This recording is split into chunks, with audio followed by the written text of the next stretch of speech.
Beli AutoCAD paling takut apa? Cari AutoCAD, cari Amigrade.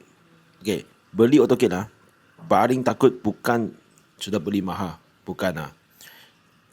Paling takut ialah you beli AutoCAD tapi ada masalah, tak jumpa itu company sudah hilang. Itu paling penting. Jadi masa you pilih AutoCAD, you mesti mau tanya itu company. Company dekat mana? Warranty macam mana kira?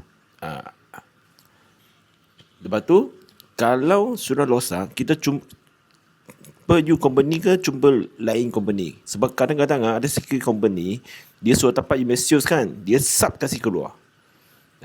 Tapi kalau itu company tak tanggungjawab, you susah mau jaga, cari juga orang. Kan? You bukan beli dengan dia mah. You beli dengan kontraktor beli dengan dia mah. Kan? Jadi paling takut bukan harga. Paling takut ialah betul-betul ke itu company ialah satu standard dia company.